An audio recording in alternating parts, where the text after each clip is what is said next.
ஆடுகளுக்கு காதில் சீல் வடிகிற பிரச்சனை எப்படி சரி பண்ணலாங்கிறத பற்றி இந்த வீடியோவில் பார்க்கலாம். இது வரைக்கும் நீங்கள் நம்ம ஐடியா ஃபாலோ பண்ணிக்கோங்க. மாடுலர் பற்றி நம்பரில் வரும், வாங்க வீடியோ குழப்பலாம். அதாவது முடிஞ்ச வரைக்கும் இதை நம்ம ஸ்டார்டிங்லேயே கண்ட்ரோல் பண்ணிட்டோம்னா நமக்கு பெரிய பிரச்சனை கிடையாது.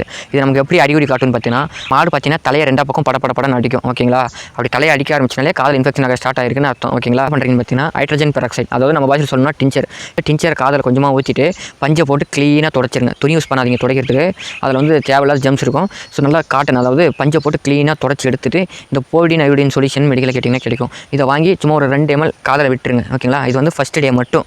அதுக்கு அடுத்த நாள் என்ன பண்ணுறீங்கன்னா வெறும் பஞ்சை மட்டும் போட்டு காதை க்ளீனாக தொடச்சிருங்க. டிஞ்சர் போட்டு துடைக்க தேவையில்ல, அது ரிப்பீட்டடாக யூஸ் பண்ணுறப்போ எரிச்சலாக ஆரம்பிக்கும். அப்படிங்கிறப்போ வெறும் பஞ்சை மட்டும் போட்டு காதை க்ளீனாக தொடச்சிட்டு எப்பியோட்டிக் இயர் ட்ராப்ஸ், அதாவது எப்பியோட்டிக் இயர் ட்ராப்ஸ் வந்து கால்நடைக்கு மட்டும் இது கிடைக்கும். ஓகேங்களா, நீங்கள் மெடிக்கலில் போய் எப்பியோட்டிக் இயர் ட்ராப்ஸ்னு கேட்டிங்கன்னா கிடைக்கும். இது என்ன பண்ணுறீங்கன்னா டெய்லியும் வெறும் பஞ்சை மட்டும் யூஸ் பண்ணி காதை தொடச்சிட்டு இதை விட்டிங்கனாலே ஆட்டோமேட்டிக்காக சரியாயிடும். ஓகேங்களா, முடிஞ்ச வரைக்கும் ஸ்டார்டிங்லேயே பார்த்துருங்க. இல்லை ரொம்ப நான் வந்து புழு வைக்கிற வரைக்கும் விட்டிங்கன்னா அது ரொம்ப சீரியஸ் கண்டிஷனாக போடும். ஓகேங்களா, புழு வைக்கிற ஸ்டேஜ் வந்துருச்சுன்னா இமீடியட்டாக டாக்டரை கூப்பிட்டு க்ளீன் பண்ணிட்டு இன்ஜெக்ஷன் போட்டுருங்க. நீங்கள் என்ன பண்ணுறீங்கன்னா முடிஞ்ச வரைக்கும் இப்போ நீங்கள் டாக்டர் கூப்பிட்டு இன்ஜெக்ஷன் போட்டிங்கனாலும் காதை க்ளீன் பண்ணி நீங்கள் இயர் ட்ராப்ஸ் போட்டிங்கன்னா மட்டும்தான் சரியாகும்.